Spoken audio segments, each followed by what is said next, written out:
दिनैनिफ्राय जागायनानै साननैनि हाबाफारिजों जमदुवार बियाबनि ब्लक थाखोनि बड'लेण्ड CM काप 1.0 बादायलायनाया खुंफुंजाबाय। गामि ओनसोलनि लाइमोनफोरखौ गेलेनाय बिथिङाव जौगाहोनायनि थांखिजों प्रमद बर' दैदेननाय बिटिआर सरकारा BTC ओनसोलनि BCDC थाखोनिफ्राय लानानै गासैबो बियाबावनो ब्लक थाखोनि जोलुर बादायलायनाय खुंफुंगासिनो दङ।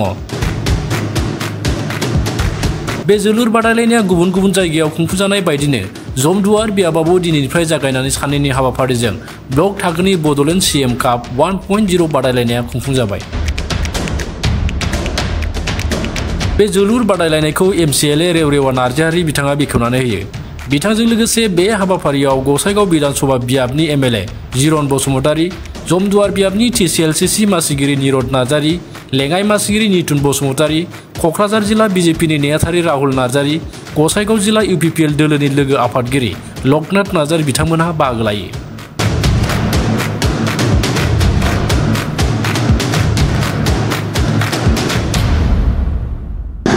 फार्स्ट टाइमनि थाखाय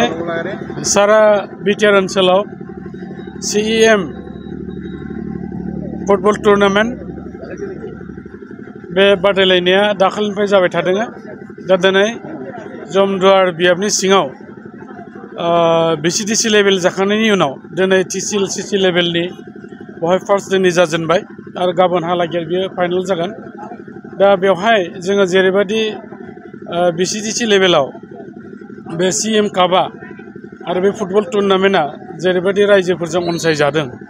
थिग बेबादिनो दिनै जों नुबाय TCLCC लेभेलावबो गोबांथार जोंनि नायगिरि बिथांमोनहाबो बेवहाय नुजाफैगोन आरो फैगासिनो दङ।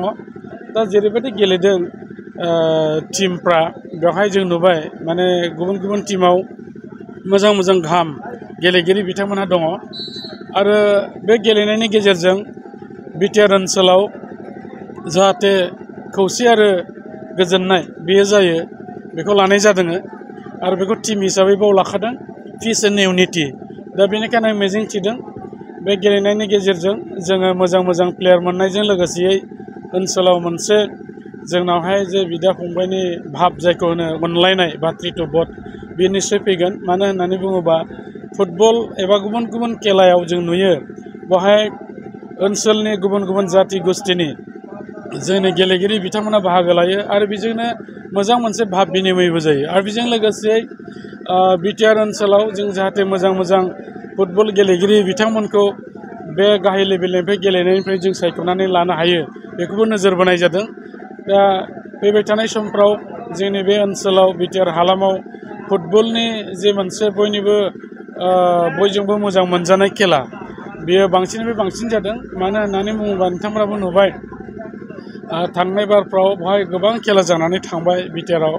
आरो दाबो जानो थांगासिनो दं। दा बे जोंनि खेलाया जोबोद थुलुंगाथाव मोनसे खेला आरो बिटिआरनि चिफ मानगोनां बिथाङा बेवहाय फार्स्ट टाइमनि थाखाय जे CM कापखौ होनाय जादों बिनि थाखाय बे अनसायजाथावना जादों आरो बयबो मिथिबाय जे जोङो मोनसे बाथ्राखौ बयबो होननांगोन जे ओनसोलाव गोजोन थासारि आबहावा जानायखाय दिनै खेला धुलाजों लोगोसे मोनफ्रोमबो बिथिङाव बयबो बाहागो लानानै लैहोरै जिखुनु खेला धुलायानो जाया मानो बबेबा मोनसे खामानियानो जाया मानो मोजांथारै बयबो बाहायलायनायखौ नुनो मोनो। प्रमद बर'नि सरकारा गेलेनाय बिथिङाव नङा सोलोंथायाव आरो जौगानायाव गोबां खामानि मावो, नाथाय बेरेखा दोला बुंनो नागिरो जे जेबो खामानि मावनो हायाखै। सोर बिथिं नायोबा जोङो बुंनांगोन मोनफ्रोमबो बिथिंखौनो टाच खालायनानै जोंनि मानगोनां बिटिआरनि चिफ प्रमद बर' बिथाङा खामानिखौ मावदों। आङो दहाय संखेबल' बुंदों आरो बुंनो थाङोबा जोङो बुंनांगोन सोरगिदिं बिथिं होननानै बुङोबा जोंनि सोलोंथाइखौ लाफानानै जोंनि गासिबो आबादारि जोंनि उइमेन्सफोर जोंनि युथ्सफोरखौ लाफानानै बे ओनसोलाव जेरैबायदि खामानि मावनांगौ दं गोबां बिथिङै आसनिफोर लानानै खामानि मावदों। जे आसनिफ्रा थांनाय 17 बोसोराव बै समनि जे BPFनि सरकार बिथांमोना बेबायदि मोनसे आसनि लानो हायाखैमोन। दा बेनिखाय लाइमोनफोरजों लोगोसे जोंनि समाजनि जाय गुबुन गुबुन बिथिङाव हाबा मावो बिथांमोना खामानियाव एंगेज जानानै थानो थाखाय सुबिदाखौ मोनाखैमोन। दा बेनिखायनो दिनैनि थासारिखौ नोजोर बोनानै दिनै बयबो जायफ्रा इन्टेलेक्सुवेल ग्रुपनि मानसिफोर बिथांमोना होनो जे एबार जि सरकार प्रमद बर'नि जि सरकार एबा बिथाङा जि सालायनाय सरकार बे सरकारा थारैनो जोंनि हालामनि थाखाय मोनसे मोजां मेसेज लाबोदों होननानै बिथांमोना बुंसोदों बाख्नायदों आरो सुपार 50आथ' बयजोंबो बाख्नायजानाय अनसायजानाय मोनसे बे हाबाफारि जादों बेनिखायनो बेरेखा दोलोआथ' मोजांखौबो गाज्रि होनगोन मानो होननानै बुङोबा बेरेखा दोलोआ जुदि बेरेखा बाथ्रा बुङाबा बिथांमोना माब्रै रायजोफोरनि सिगाङाव थांनो दिनै बिसो जादों दा बेनिखायनो बिथांमोना जेखि बुङा जोंहा बेजोंहाय कोनो नांजानांगौ खोथा गैया सोर पार्टी दोलोआ मा बुङो बेजों खोथा गैया सरकारना जाहैबाय मोजां मोनसे आसुनि लानानै जों रायजो राजाखौ सिबिनो हानाय एबा सिबिनायानो जोंनि इउपिपिएल दोलोनि मोनसे मुल मन्त्र आरो बेनो जोंनि मट' आरो जिहेतुके जोङो जोंनि मट'खौ लानानै हाबा मावलांदों बेवहाय प्रमद बर' बिथाङा जेरै साक्सेस जाबाय दा फैबाय थानाय समावबो बेनिखायनो बिटिआरनि रायजो राजा बिथांमोना मोनसे डिसिसन लाबाय जे फैबाय थानाय जे बिटिआरनि इलेक्सन बे इलेक्सनावबो आरोबाव